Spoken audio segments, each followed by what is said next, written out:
अच्छा जी, और इसके बाद आंसर हमें क्या है, अदनान इब्राहिम ने, इन्होंने बड़ा इंटरेस्टिंग आंसर किया है। ये कहते हैं कि ये असल में क्रिकेट खेलने के बहुत ज़्यादा क्रेजी हैं। एक सैटरडे को नाइट मैच था इनकी तरफ, और हालांकि बेहतर फील नहीं कर रहे थे, फिर भी ये चाह रहे थे कि मैं मैच ज़रूर खेलूँ अपनी टीम की तरफ से। सो इन्होंने कहा कि I am opening batsman but was not feeling well, that's why I asked my friends that I will go letter. यानी उन्होंने कहा कि मैं क्योंकि बेहतर फील नहीं कर रहा, मैं थोड़ी देर से बैटिंग करने जाऊँगा, और अभी फिलहाल किसी को ओपनिंग किसी और से करवा लें। After some time situation was very tough and they required me to go there and play some good shots and win the match, which I have done on many past occasion। यानी इनकी team ने इनसे कहा कि भाई ये situation बड़ी tight चल रही है, टीम को ज़रूरत है क्योंकि तुम पहले बहुत अच्छा स्कोर कर चुके हो, बहुत अच्छे शॉट्स लगा चुके हो, तो आ जाओ और जो है मैच खेलो, मतलब कि इनिंग खेलो। I asked captain to provide me runner, क्योंकि ये बेहतर फील नहीं करते, उन्होंने कहा कि भाई कोई रनर दे मुझे, और मैं तो ऐसे मतलब बड़े प्लेयर थे भाई तो इन्होंने कहा कि मुझे रनर प्रोवाइड किया जाए क्योंकि मैं बेहतर फील नहीं कर रहा, और उसके बगैर तो मैं रन ही नहीं कर सकता। सो बहरहाल कैप्टन को प्रोवाइड किया। अदनान कहते हैं the very next ball I faced I was out and it was so embarrassing, my runner was looking at me like that, अबे तू तो सेंचुरी बनाने वाला था but it was so embarrassing. बिल्कुल अदनान, आई कैन इमेजिन कि यकीनन पास दफ़ा कुछ खिलाड़ी आते हैं, पाकिस्तानी खिलाड़ी भी होते हैं, बड़ा एक्शन मारते हुए खूब वर्जिश करते हुए आ रहे होते हैं, और पहली ही बॉल पे आउट हो जाते हैं, तो यकीनन वो भी इसी तरह की कुछ एम्बेरसिंग फील कर रहे होते होंगे।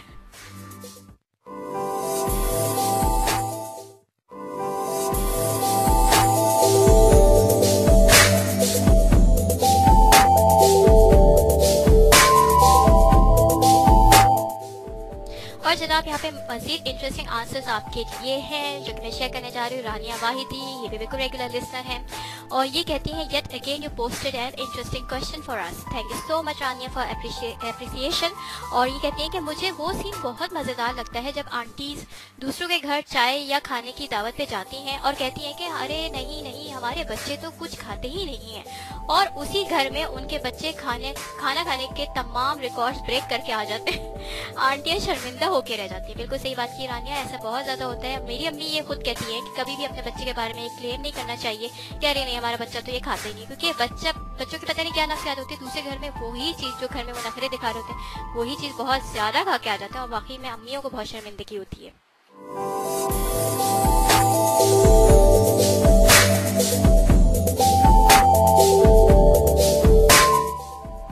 रानिया ने सिर्फ एक ही मैसेज नहीं किया, इनकी दूसरी पोस्ट भी उससे ज़्यादा इंटरेस्टिंग है। रानिया कहती हैं कि एक वाकया मेरे साथ भी हुआ था। कज़न की शादी में मैं स्टेज के किनारे पे खड़ी थी गरारा पहनकर, पैर उलझा और मैं स्टेज से नीचे खड़े कैमरामैन पे गिरी, वो अपने पीछे खड़ी आंटी पे गिर गया। तो वाह क्या शर्मिंदगी से भरपूर सीन था। सारे गेस्ट हंस हंस के बेहाल हो रहे थे और उन आंटी का गुस्से से बुरा हाल था। मैं तो शर्मिंदगी के मारे चुपचाप के सक गई मौका है वारदात से।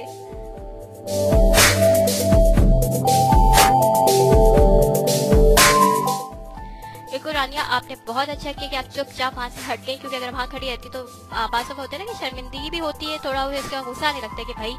ये क्या हुआ, और हो सकता है कि आंटी का ज़्यादा गुस्सा आप पे ही इन्होंने निकाल ली थी, तो आपने अक्लमंदी का मुजाहरा किया और मौके वारदात से गायब हो गई। अच्छा जी, बाकी तमाम इंटरेस्टिंग आंसर्स जो है वो मैं इस म्यूजिकल ब्रेक यानी नेक्स्ट म्यूजिकल ब्रेक के बाद ऑन एयर करूँगी। फिलहाल मैं आपको एक और कूल साउंड ट्रैक है, आपको लग रहा होगा कि आज मैं हर सॉन्ग के साथ ये कह रही हूँ, लेकिन मुझे ये फील हो रहा है कि क्यों इसमें तमाम सॉन्ग इतने कूल है, लेकिन इनके साथ ये वर्ड कूल बहुत सूट कर रहा है। तो यहाँ पे सलमान अहमद की आवाज़ में इनकी अपनी पर्सनल कॉम्पोजिशन है और मुझे खुद बहुत पसंद है, बहुत सारे लिसनर्स को यकीनन पसंद होगा। इसको सुनने के बाद हम आज के टॉपिक यानी शर्मिंदगी के हवाले से मज़ीद बात करते हैं कि इसको किस तरह से हैंडल करना चाहिए, और अपने लिसनर्स के इंटरेस्टिंग वाक़यात को भी शेयर करते हैं।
एक खूबसूरत सा सॉन्ग सलमान अहमद की आवाज़ में सुनने के बाद आप शो में वापस आ चुके हैं। शो जिसका नाम है एजस बाई दिल कर मैं चाहूँ,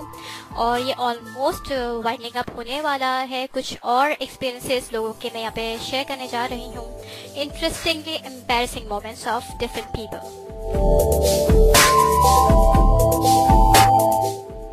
और जिन लिस्टर्स ने अभी अभी लॉग इन किया है उनको बताना चाहूँगी कि आज बात हो रही है शर्मिंदगी के हवाले से, यानी कि शर्मिंदगी का जज्बा क्या है, किन किन मौक़ों पे जज्बा ये शर्मिंदगी हमें फील होती है, इसको किस हद तक सीरियस लेना नॉर्मल होता है और किस हद तक सीरियस नहीं लेना चाहिए, क्योंकि शर्मिंदगी का सामना हर एक इंसान कर रहा होता है किसी ना किसी दिन, किसी न किसी लम्हे, किसी न किसी स्टेज ऑफ लाइफ पे जाके आप शर्मिंदा हो ही जाते हैं। तो बहरहाल इसको एक नॉर्मल सी फीलिंग लेना चाहिए, इसको बहुत ज़्यादा सर पे सवार नहीं करना, जैसे कहते हैं नर्व्स पे ले लेना और उसकी वजह से अपनी पर्सनैलिटी को आप बिल्कुल डाउन फील करें, ऐसे बिल्कुल नहीं होना चाहिए। और ऐसे ही बहादुरी का मुजाहरा मेरे डिफरेंट जो फैन पेज मेंबर्स हैं उन्होंने किया है। facebook.com/IJ Sidra पे इन्होंने अपने एक्सपीरियंसेस बहुत मज़े से शेयर किए, बिल्कुल एलेबोरेट करके, और बिल्कुल उनको कोई शाय फील नहीं हुआ। किरण महमूद कहती हैं, इन्होंने अपना शेयर किया है वाक़या, कराची से ये मैसेज करती हैं कि it was last year when I went to attend my maths class, I was the only girl in my class. वैसे भी जब आप क्लास में अकलौती लड़की हो तो उस वक्त आप थोड़ा सा और भी कॉन्शियस फील करते हैं हमारे यहाँ की सोसाइटी में। तो बहरहाल इन्होंने कहा कि उस वक्त शेड्यूल बहुत ज़्यादा हेक्टिक चल रहा था क्लास में, लेकिन मैं उस दिन बहुत ज़्यादा ड्राउजी फील कर रही थी। तो जैसे ही मैं क्लासरूम में दाखिल हुई उसी वक्त जो है वो बेल जो है वो बजी है। मैं क्लोज थी, यानी सबसे करीब खड़ी हुई थी इंटरकॉम के, तो मैंने जल्दी से बटन प्रेस करने के चक्कर में कि जल्दी से मैं इंटरकॉम का बटन प्रेस करने के बजाय मैंने जो बटन प्रेस किया वो लाइट का बटन था। और जो लड़के मेरे पीछे बैठे हुए थे वो कह रहे थे कि नहीं ये नहीं, और क्योंकि वो अकेली उस वक्त क्लास में लड़की थी जो कि मैथ्स की क्लास लेती थी, और ये अक्सर फीलिंग होती है कि जब आप एकदम से नोटिस करना शुरू हो जाए लोग तो आप शर्मिंदा हो जाते हैं। मतलब इतने सारे लड़कों में अगर एक किरण ऐसी थी और किरण से गलत बटन जो है वो प्रेस हो गया और एकदम से वो लोगों की नजरों में आ गई, तो यकीनन उनका एम्बैरसमेंट फील करना एक मतलब मैटर करता है, और एक जेन्युइन सी फीलिंग है।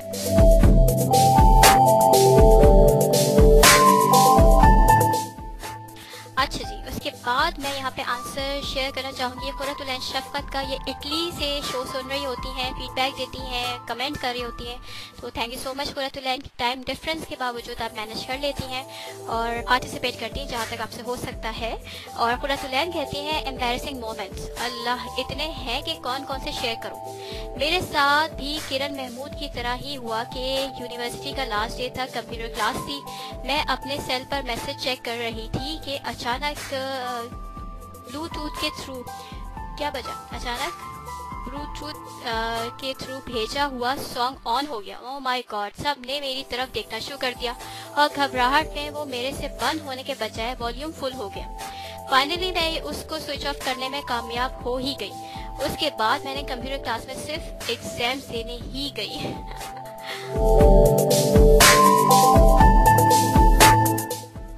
बिल्कुल ऐसा होता है, वैसे मैंने खुद भी एक्सपीरियंस किया कि कभी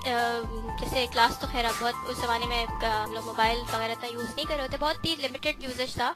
लेकिन अक्सर ये होता है कि फैमिली में भी ये कुछ ऐसी तकरीबात होती हैं, खासतौर पे कुछ मजहबी तकरीबात ऐसी होती है जिसमें आप चाह रहे होते हैं कि आपका जो मोबाइल हो वो या तो साइलेंट हो या गलती से अगर ऑन हो एकदम से वो अगर आप उसको म्यूट करना भूल जाए और वो एकदम से रिंग करना शुरू कर दे तो अजीब सा फील होता है, क्योंकि लोग एकदम से मुड़ मुड़ के देखते हैं। कुछ लोग इसमें बड़े नापसंदीदा नज़रों से आपको दिख रहे होते हैं कि यकीनन बेसिक मैनर्स के खिलाफ भी है कि कुछ इस तरह की महफिलें होती हैं जहाँ पे रिंगटोन्स वगैरह या मोबाइल का इतना ज़्यादा कोई ज़रूरत होती नहीं है, उसका बजना अच्छा समझा नहीं जाता, तो उस वक्त ये बहुत ज़्यादा एम्बैरसमेंट फील होती है क्योंकि एकदम से आप लोगों की नज़रों में आ जाते हैं।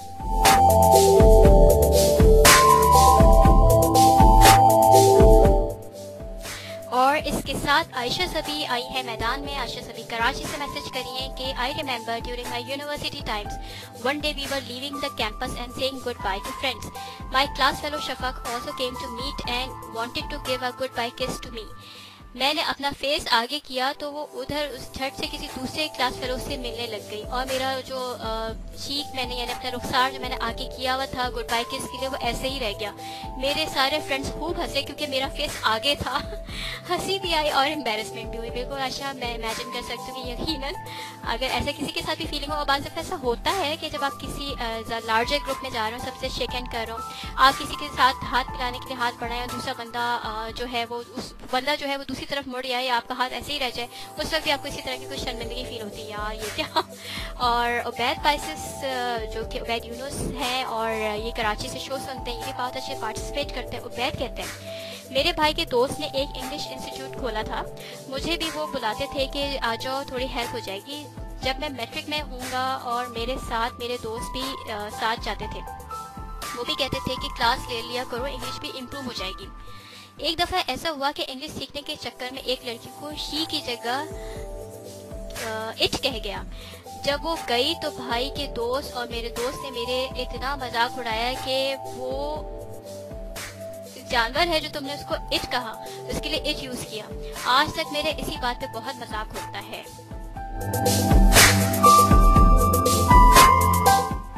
वैसे उबैद बिल्कुल सही बात की है कि हमारे यहाँ सबसे ज़्यादा जो लोग एम्बैरेसिंग फील करते हैं वो उस वक्त फील करते हैं जब वो सही इंग्लिश नहीं बोल पाते। आई डोंट नो कि हम लोग के अंदर इतना ज़्यादा कॉम्प्लेक्स क्यों है। इंग्लिश एक लैंग्वेज है लेकिन सेकेंडरी लैंग्वेज है। हमें फ़ख्र इस बात पर होना चाहिए कि हम अच्छी तरह उर्दू बोल सकें। इंग्लिश बोलना एक एक्स्ट्रा एबिलिटी ज़रूर है और अच्छी बात है, इंटरनेशनल लैंग्वेज है, इसको ज़रूर सीखना चाहिए ताकि आप पाकिस्तान से बाहर भी सक्सेसफुल हो सकें, लोगों से कम्युनिकेट ईजीली कर सकें। ये सब चीज़ें अपनी जगह फैक्चुअल है, लेकिन इसके साथ ही अगर आपको इंग्लिश नहीं आती तो आप इसको नॉर्मल है, इसमें शर्मिंदा होने की कोई बात नहीं। It's more like any other language. अगर आपको अरबी नहीं आती, हम उस पर तो शर्मिंदा नहीं होते। हालांकि हमें अरबी आनी चाहिए, हमें अरबी अंडरस्टैंड करना चाहिए ताकि हम कुरान पाक को अच्छी तरह समझ के भी पढ़ सकें, लेकिन हमें उस पर कोई शर्मिंदगी नहीं होती। लेकिन हमें इंग्लिश समझ नहीं आती या इंग्लिश हम बोल नहीं पाते तो हम इस पर बहुत ज़्यादा शर्मिंदा हो जाते हैं, जो कि बाज़ दफ़ा अनड्यू होता है। मतलब इतना ज़्यादा ड्यू भी होता है शर्मिंदा होना, लेकिन हम उस पर बहुत शर्मिंदगी फील करते हैं और शर्मिंदगी को कवर करने के लिए हम बहुत उल्टी सीधी इंग्लिश बोलना शुरू हो जाते हैं, जो कि रियल में एम्बैरेसिंग होता है। तो बजाय इसके कि आप गलत इंग्लिश बोलें, इसके बजाय आप अच्छी उर्दू बोल लें, इससे यकीनन आपकी पर्सनैलिटी का एक अच्छा इमेज बनेगा।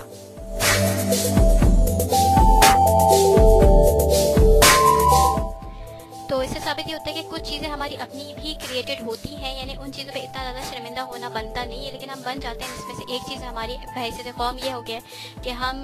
उन लोगों में से शामिल हो गए कि अगर हम किसी ऐसे बंदे के सामने बात कर रहे हैं या इंटरव्यू में ऐसे अटेम्प्ट करने जा रहे हैं कि जिसमें हमारे सामने जो इंटरव्यूअर है, एक तो इंटरव्यूअर के साथ भी थोड़ा सा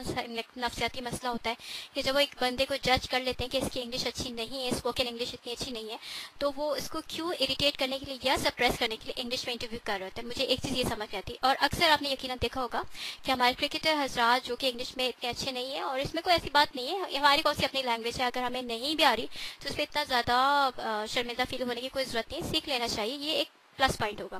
बहरहाल। लेकिन जब मैं देख रही होती कि हमारे अपने लोकल कमेंट्रेटर्स जो होते हैं, कमेंट्रेटर्स और वो जो एक्स क्रिकेट स्टार्स होते हैं, जिनको पता होता है कि भाई इस बंदे की इंग्लिश अच्छी नहीं है, ये इंग्लिश में बात नहीं कर पाता,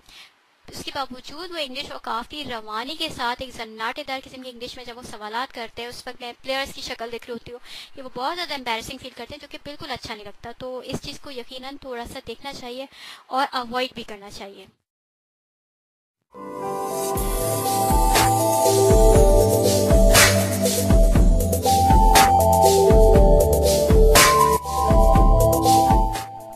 तो लिसनर्स, अब चंद मिनट मजीद रह गए हैं जज्बे दिल कर मैं चाहूँ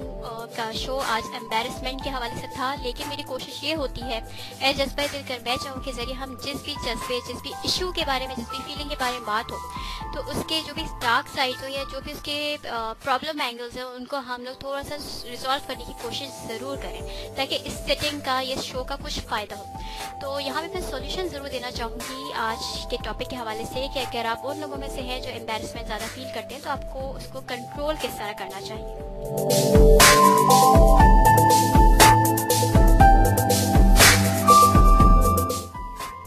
तो जनाब, इसका सबसे पहला और सबसे आसान हल ये है कि आप आपसे जो भी गलती हो जाए, आपकी पर्सनैलिटी में जो भी खामी हो, आपसे कुछ भी ऐसा एक्शन परफॉर्म हो जाए जो कि थोड़ा सा से कहते हैं कि एम्बैरेसिंग हो या कुछ और हो, सबसे पहले तो आप इसको बर्दाश्त करना सीखें और इस पर हंसना सीखें, यानी खुद से हंसें। क्योंकि आपने नोट किया होगा, आप अपनी किसी गलती पे खुद हंसते हैं और उसको एंजॉय करते हैं, तो दूसरा बंदा जो चाह रहा होता है अनकॉन्शियसली या कॉन्शियसली आपको तंग करना या आपको टीज करना, वो इस बात से थोड़ा सा अवेयर हो जाते हैं कि यार इसको तो कोई फ़र्क ही नहीं पड़ रहा, तो मतलब वो अपने इंटेंशन से बाज आ जाते हैं। आपसे कोई गलती हो जाए, कोई ऐसा एम्बैरसिंग आपसे एक्शन जो है वो परफॉर्म हो जाए, तो आप उससे क्या, आप खुद हंसें और इसको खुद एंजॉय करें, ये कह दें कि वो दैट्स वाज फनी। तो जब आप ये कह देंगे कि दैट वाज फनी, तो आप से जो भी रिलेटेड लोग होंगे जो आगे बढ़ के आपको एम्बैरस करना चाह रहे होंगे या इस चीज़ को नोटिफाई कराना चाह रहे होंगे आपसे ये गलती हो गई, वो यकीनन अपने इरादे में बाज आ जाएंगे। यानी कि सबसे पहली चीज़ जो मैटर करती है वो ये कि आप खुद से अपनी गलतियों पे हंसना सीखें, इनको एक्सेप्ट करना सीखें, इनको ओन करना सीखें और ये ज़रूर अपने आप को पावर कराएं कि आप इंसान हैं, आपसे गलती हो सकती है, आपसे कोई भी ऐसी चीज़ हो सकती है परफॉर्म की जिसकी वजह से आप थोड़ी देर के लिए लोगों की नज़रों में आ सकते हैं। लेकिन पहले it's a part of life, हर इंसान क्योंकि सोशल लाइफ में रहते हैं, आपकी गलतियाँ खामियाँ हर एक से पूरी तरह छुप नहीं सकती, तो इसके साथ ही क्योंकि लिव अप करना है तो इसको डील करना भी बहुत ज़रूरी होगा।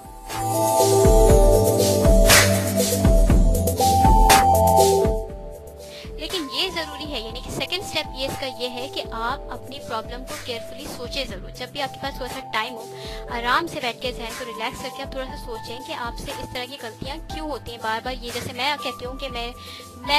इसको एडमिट करती हूँ कि मैं बहुत रेक्टलेस हूँ, यानी लापरवाही से चलना, लापरवाही से चीज़ें होल्ड करना, इसकी वजह से मेरे हाथ से चीज़ें छूटती भी हैं और मैं इधर उधर दरम गिरती भी रहती हूँ। तो ये मुझे खुद से रियलाइज़ हुआ है। मैं कोशिश करती हूँ कि नेक्स्ट टाइम अगर जैसे पब्लिक प्लेस में जा रहा हूँ तो कोई अलर्ट होकर चलूँ, कोई ऐसी बात कर रही हूँ तो कुछ थोड़ी सी अलर्ट होकर कॉन्शियस होकर करूँ कि मेरे मुंह से कोई ऐसी बात ना निकले कि जो फनी हो और लोग उस पर हंसना शुरू हो जाए। बहरहाल अगर हो भी जाए तो कोई मसला नहीं, मैं खुद भी हंसना शुरू हो जाती हूँ, ऐसा बात आई गई हो जाती है।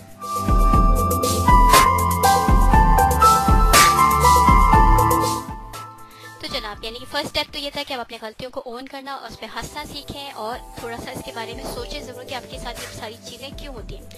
और इसके साथ थर्ड स्टेप ये है कि आप ये ज़रूर सोचें कि आप हमेशा यानी केयरलेस क्यों होते हैं। थोड़ा सा अपने आप को इस बारे में अपसेट किए बगैर, यानी इस बारे में ज़्यादा सेंसिटिव मत होएं, क्योंकि गलतियाँ तो हर इंसान से होती हैं, लेकिन आप अपने आप को थोड़ा सा इस बारे में थोड़ा कॉन्शियस ज़्यादा करें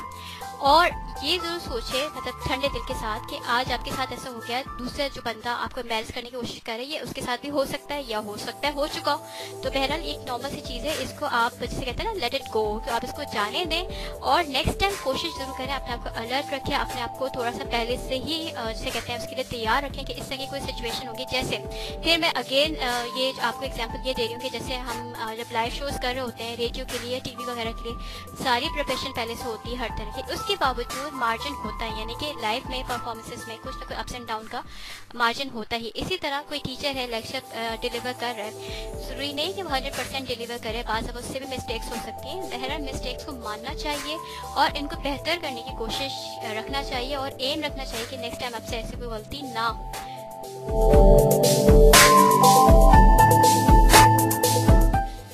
तो जनाब, आज के टॉपिक के हवाले से आप अपनी फीडबैक ज़रूर दीजिएगा facebook.com/IJ Sitra पे या फिर ऑफिशियल ID eradio.net जो कि pakistanradio.net की ऑफिशियल ID है। और इसके साथ मैं दोबारा से रिमाइंड कराऊँ कि आप pakistanradio.net का भी फेसबुक फैन पेज ज़रूर लाइक एंड ज्वाइन कीजिए ताकि आप अपडेटेड रह सकें pakistanradio.net की तमाम स्केड्यूल, यानी तमाम RJs और तमाम शोज़ के हवाले से।